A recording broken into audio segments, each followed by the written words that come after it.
So we're going to talk about the notes on the guitar, and like with any instrument, excuse me, and like with any instrument, notes are notes.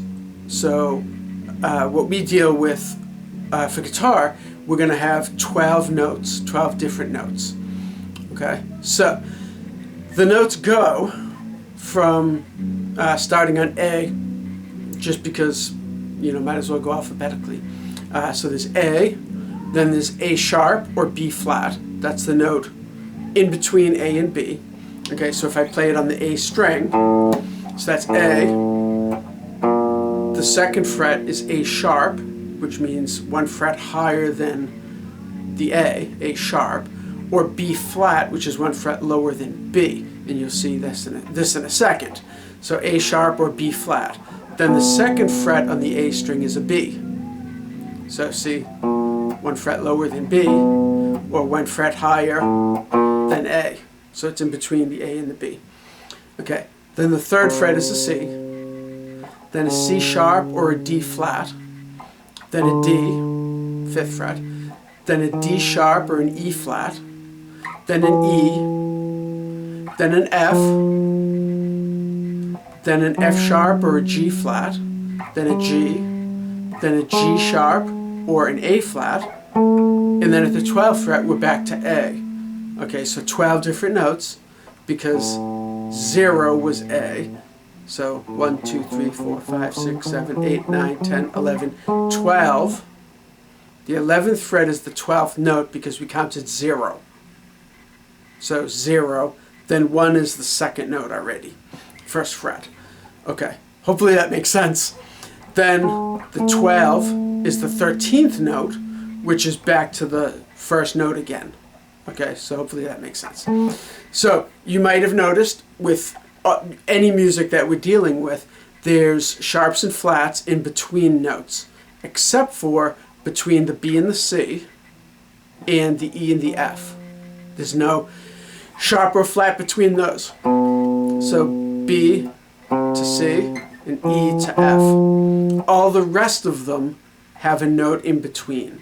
Okay, so if we were just going to go with the natural notes, which are the notes without sharps or flats, just the letters, A, skip a note, B, don't skip a note, C, skip a note, D, skip a note, E, don't skip a note, F, because E and F, skip a note, G, skip a note, and we're back to A again. Okay, so knowing that, you can now figure all the notes on all the strings. Okay, so if we say go with the E string, okay, E is the open string. Then the first fret, the next note is an F, because there's no note between E and F. So E, F.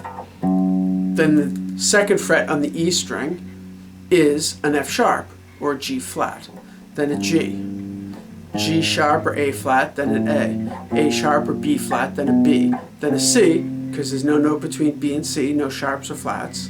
So C, then C sharp or D flat, then D sharp or E flat, and then E again at the 12th fret. Okay? So, like I said, we can do that on all of these strings.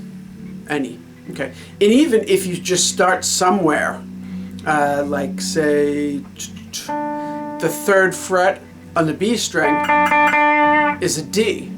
So I could start there. D sharp, E flat, E, F, because there's no note between E and F sharp, G flat, G sharp or A flat, A sharp or B flat, B. And I could keep going past the 12th fret.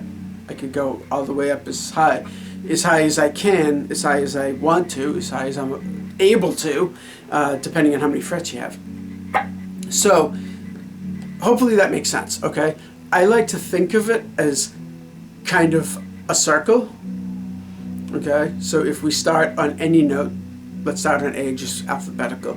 A sharp or G flat, A sharp or B flat, B, C sharp or D flat, D sharp or E flat, E, F sharp or G flat, G G sharp or A flat, and A again.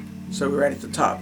It's just a circle, it just keeps going. So no matter where we start on the circle, we can keep going up or down. You can, it's a good idea to learn it down too. Okay, so well, let's try a different string. Say the D string. Okay, so this would be D. This would be D flat or C sharp. C, B flat or A sharp, A flat or G sharp, G flat or F sharp, F, E, because there's no note between E and F, E flat or D sharp, and we're back to D.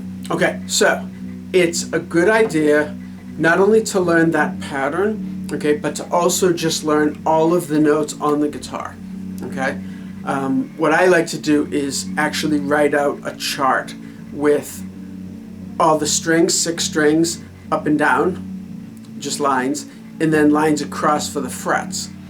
Okay, so that it looks like the guitar neck like this, with the lines up and down of the strings, lines across of the frets, and then I just fill in all of the notes. So, that would be an F, that would be a G, that would be an A, that would be a D, that would be a B, whatever. Okay, and just fill them all in, sharps, flats, everything. Then go through and start memorizing them. And the best way to do that is actually just to pick a note and play all of the notes on the 6 strings that match whatever note you picked. So let's say B. So that's a B at the 7th fret on the E string. B is the 2nd fret of the A string. B is the 9th fret of the D string. B is the 4th fret of the G. Then the B string is open, B, and 12th fret B. I like to go from 0 to 12 just because that's where everything starts to repeat at the 12th fret.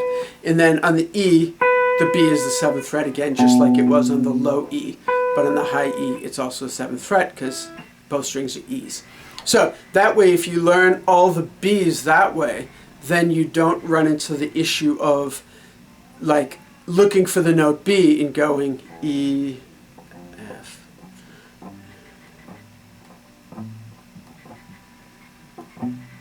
And having to count all the way up in your head. Or even worse, if you count all the way up in your head and you're actually off by 1 fret. Then you go, oh, a B. There it is. And that's not a B. B is there at the 7th fret. So if you just know where the notes are, like that's a B, okay? Just knowing that that's a B, that's a B. Then I'm not counting at all. I just know on this string the 9th fret is a B. Okay, so learn all the notes on the guitar. It's a good thing to do. And if you know them all the way up to the 12th fret, then they just repeat after that, so it's easy past the 12th fret. But, definitely know them up to the 12th fret.